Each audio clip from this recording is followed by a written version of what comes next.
Mozart, I mean, he is the absolute pinnacle of classical composition. How does he fit into the string quartet world for classical music? How do you approach Mozart as opposed to approaching Beethoven or Haydn? Mozart's music never fails to surprise me.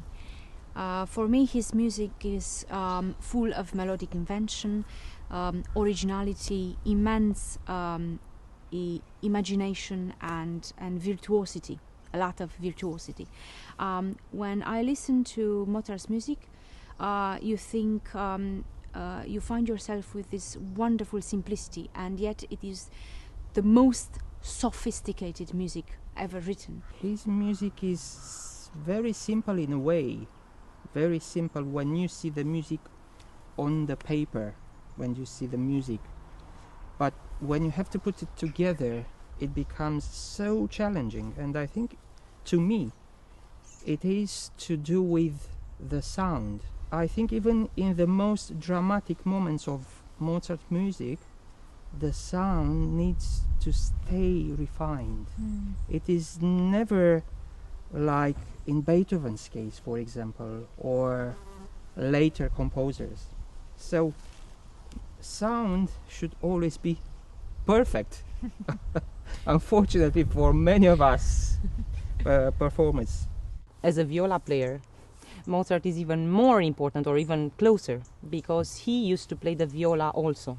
So he even played in a string quartet made up of 4 composers, and he was the viola player in that string quartet. Oh my word. And the second violin was Haydn, and I think first violin Dietersdorf, and the cellist was Van Hal. So they were all composers, and they would meet up and play each other's works, try them, see what they've come up with, just see what works, what doesn't. We haven't gotten to that stage yet, unfortunately. I tried to introduce my work. No. But I think we're still fortunate to have all this phenomenal repertoire to play. In the second half of the 18th century, viola was mainly an instrument used for accompanying.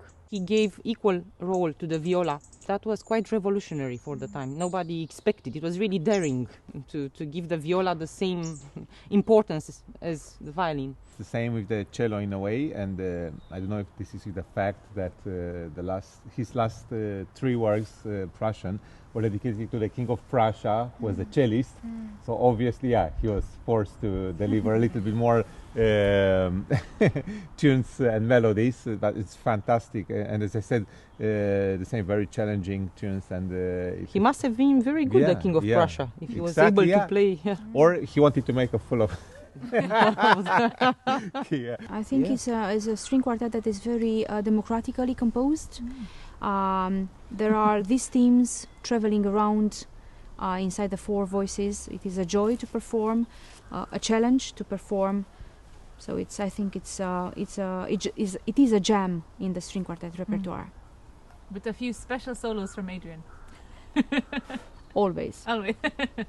We have very fond memories of this particular work. It's like exactly 20 years ago when we were in quartet in residence in London at the Royal Academy, and there was a chair in front of us, and actually this is where Prince Charles came and was sitting actually next to us. He has mentioned that he's a cellist too.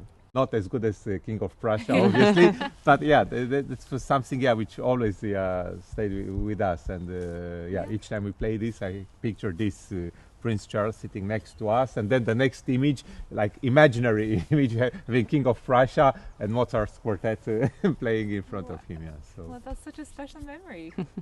So that's why we hope our audiences will feel like royalties listening to this particular work. Well, if anyone can make people feel like royalty, it's definitely ConTempo. So thank you. Thank you.